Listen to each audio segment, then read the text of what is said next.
Would you believe me कि सिर्फ 1 चम्मच तेल से आप वाजवान जैसा टेस्टी साग बना सकते हैं। कभी कभी ज़िंदगी हमें खुद ही सिग्नल देती है कि बस थोड़ा सा रुक जाओ।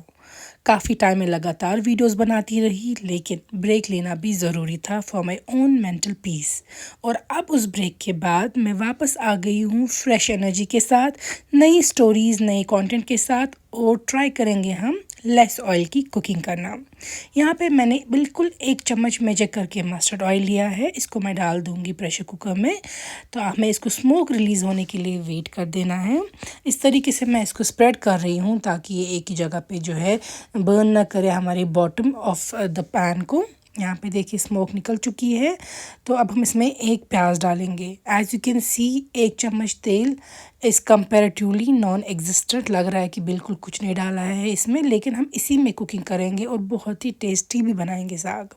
यहाँ पे देख सकते हैं आप, ये ब्राउन हो चुका है। अब हम इसमें डालेंगे ज़ीरा, तकरीबन 1 चम्मच। ट्राई कीजिएगा मसाले ठीक ऐड करना। अगर तेल आप कम करेंगे देन तो तेल को रिप्लेस करने के लिए हमें ट्राई करना है कि थोड़े बहुत मसाले हम अच्छे से भुने, और जो प्याज है उसको भी हम सही से भुने, चाहे हमें थोड़ा पानी क्यों ना ऐड करता रहना पड़े to avoid adding more oil. यहाँ पे अब हम डाल रहे हैं हल्का सा पानी। फिर डालेंगे हम लाल मिर्च, पहले 1 चम्मच। लाल मिर्च के साथ हम प्याज को भुनेंगे ताकि लाल मिर्च का खूब अच्छा कलर आए। उसके बाद हम डाल देंगे इसमें पानी एब्जॉर्ब होने के बाद बाकी सारे स्पाइसेस जो आप अक्सर साग में घर में डालते हैं। इसमें कोई भी खास स्पाइस नहीं डालने वाला है। इनफैक्ट लेस इज़ मोर, जितना आप बेसिक स्पाइसेस ऐड करेंगे उतना बेटर टेस्ट आएगा आपको। हल्दी डालेंगे आधी चम्मच, सौंफ 1 चम्मच और थोड़ा सा जिंजर पाउडर। यहाँ पे मैंने खड़े मसाले में सिर्फ बड़ी इलायची 1 डाल दी है।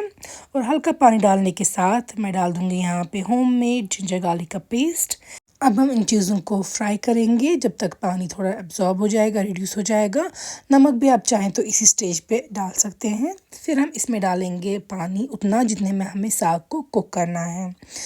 जैसे कि मैंने अक्सर सुना है और सीखा भी है बड़ों से कि जो साग है उसको हमेशा उबलते हुए पानी में ही डालना चाहिए, वो जल्दी कुक हो जाता है। अदरवाइज़ उसमें टाइम लगता है, वो थोड़ा हार्ड रहता है।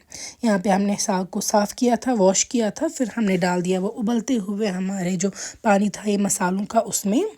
अब मैं इसको 1-2 उबाल ला रही हूँ लिड ओपन रख कर ही। उसके बाद हम इसको लिड क्लोज़ करेंगे।